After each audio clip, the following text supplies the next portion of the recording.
Welcome back to the last lecture in the first unit of electronic instrumentation.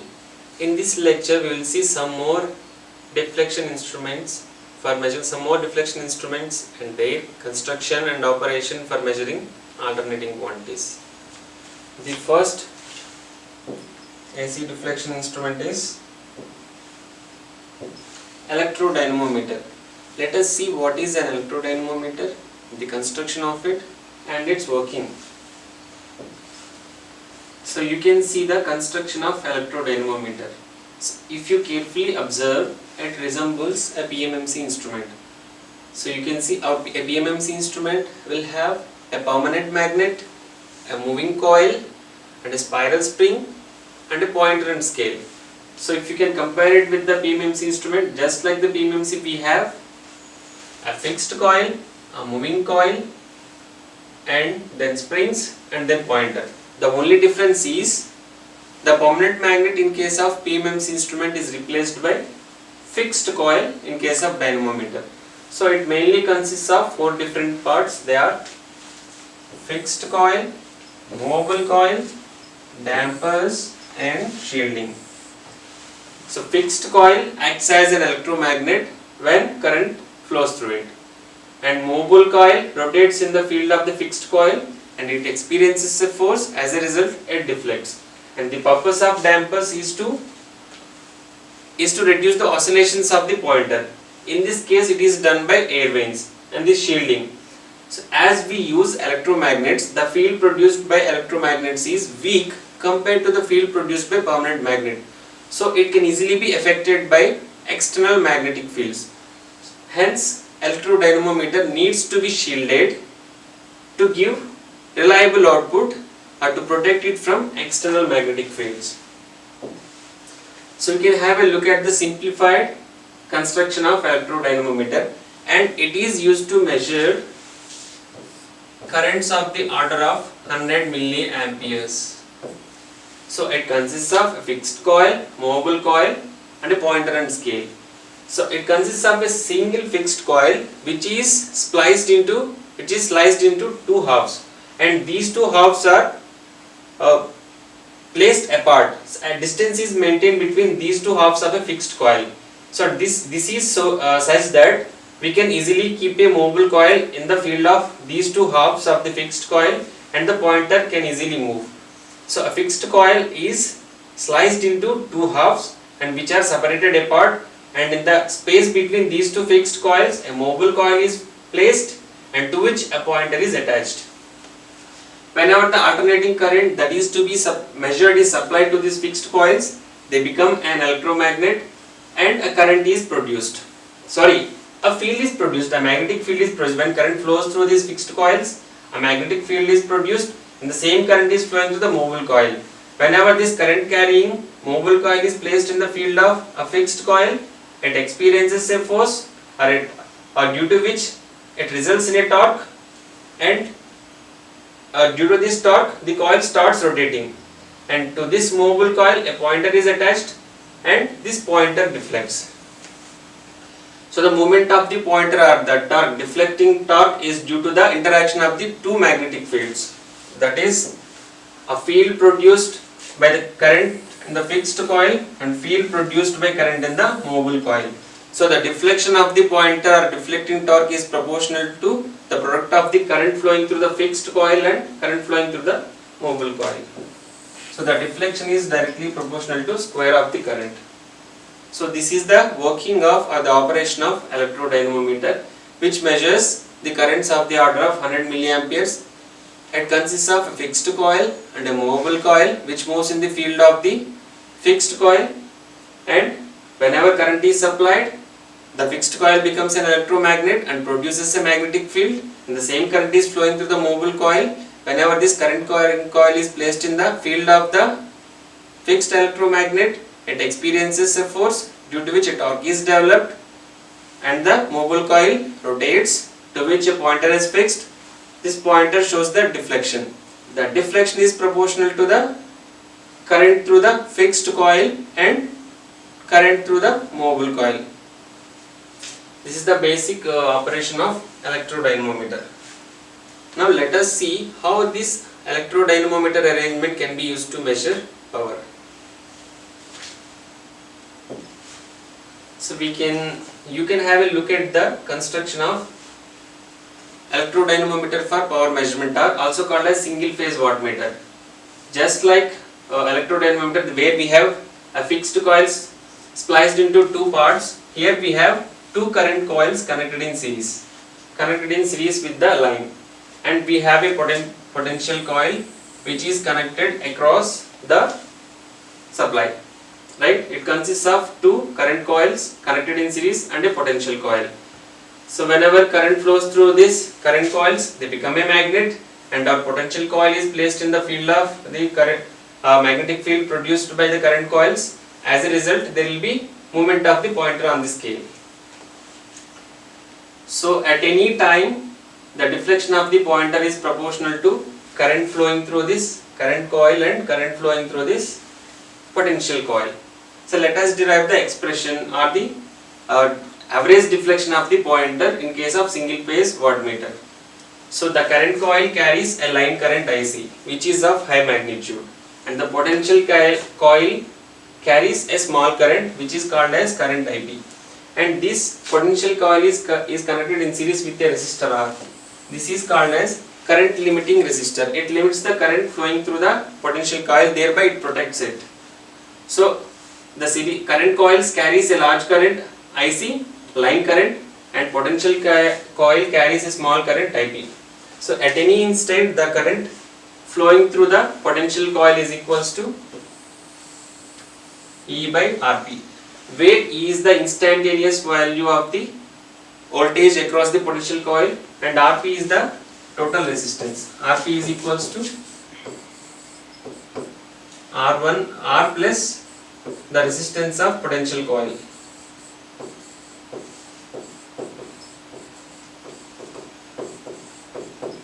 The total resistance. So at any instant, the voltage, the current flowing through the potential coil is equal to instantaneous voltage across the potential coil and total resistance of the coil and the current limiting resistor.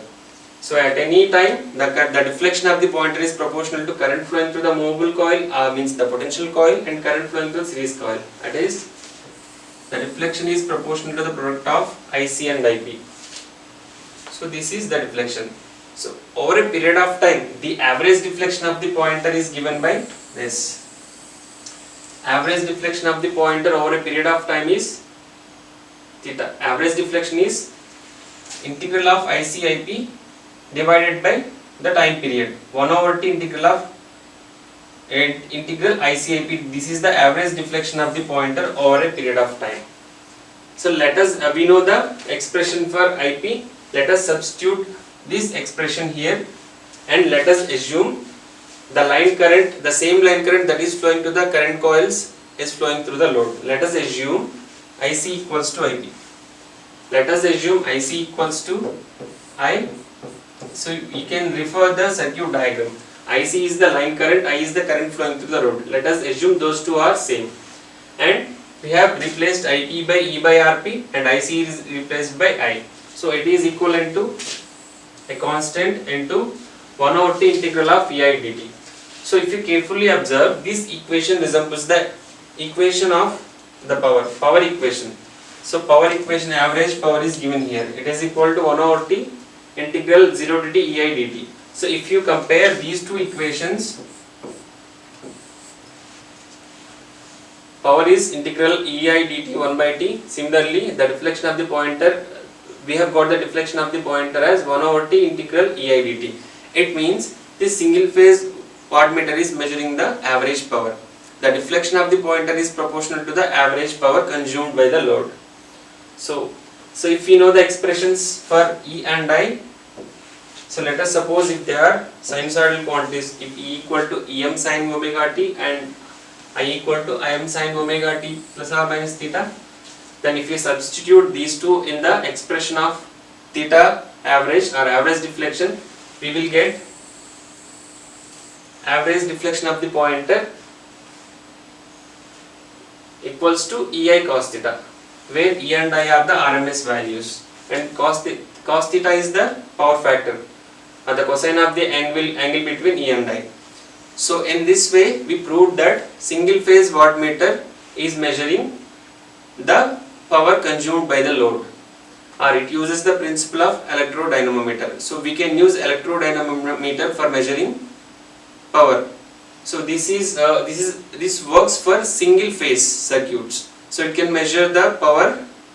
So it can measure the average power. Whatever the deflection that is shown by the single phase wattmeter is proportional to the power consumed, the product of E and I, RMS values of the voltage and current. Next, let us see the power factor meter. It again uses the principle of electrodynamometer. So you can have a look at the construction of power factor meter. So it resembles the electrodynamometer. In case of electrodynamometer, we have a fixed coil divided into two halves and a mobile coil. Similarly, we have two fixed coils, are also called as field coils. We have two field coils and two mobile coils. In case of electrodynamometer, we have a single mobile coil, but in case of power factor meter, we have two mobile coils which are connected at right angles to each other. This is the only difference compared to the electrodynamometer. So whenever the current flows through the fixed coils, it produces a magnetic field, and there will be a deflection. In the crossed coils or the mobile coils experiences a force. A torque is produced in the mobile coils to which a pointer is attached, and that deflects. That deflection is proportional to the cosine of the angle between current flowing through the fixed coil and voltage across the mobile coils. So at any time, the torque produced in the mobile coils cross each other is proportional to the current flowing through the mobile coils. It is proportional to current flowing and mutual inductance of the mobile coils with respect to the field coils. Means the mutual inductance depends upon the angular position of the mobile coils. It depends upon the angular position of the mobile coils with respect to the stationary coils. So the deflection is a result of the current flowing through the mobile coils and angular position of the mutual inductance of the mobile coils. And this mutual inductance depends upon the angular position of the mobile coils in the field of field coils. So the deflection is proportional to the mutual inductance, which depends on the angular position of the crossed coils. So as a result, the deflection of the pointer changes. So depending upon the angular position of the mobile coils, the flux linked by the mobile coils differs. As a result, the deflection of the pointer differs. So the deflection at any time is proportional to the current flowing through the field coils and voltage across the crossed coils. It is the phase angle between the current flowing through the fixed coil or field coil and voltage across the crossed coils. So in this way we can measure the power factor using electrodynamometer principle. Next and last topic in the first unit of electronic instrumentation is instrument transformers. And the basic purpose of these transformers is to step down the current at the powerhouses, power generating stations, and these step down values can be measured by normal ammeters and voltmeters. So it is difficult to measure the high voltage and high AC voltage and currents that are produced at the power generating stations and transmission lines. So how do we measure them? If we can step down those values, we can easily read them by normal ammeters and voltmeters. So that is done by instrument transformers. These instrument transformers are classified into two categories. They are current transformers and potential transformers. So we will look into the details of these two transformers and how they step down the current and voltage, and these step down values are read by normal ammeter and voltmeter. And the purpose of current transformers is to step down the high current produced at the powerhouses, and that those high currents are stepped down by the current transformers and they can be read by the normal ammeter. And this current transformer generally consists of a single turn primary winding and multiple turns in the secondary winding. It consists of only one turn or very few turns in the primary winding and large number of turns in the secondary winding. So it is essentially a transformer, consists of a primary winding and secondary winding. When it comes to current transformer, so the primary winding of this current transformer will have only one turn, and it is simply a conductor without any turns, or it consists of very few turns. And the secondary winding of this current transformer consists of large number of turns.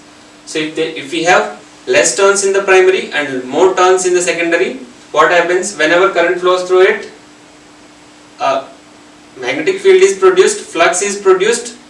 This flux is linked by the turns in the secondary winding. As a result, voltage is stepped up.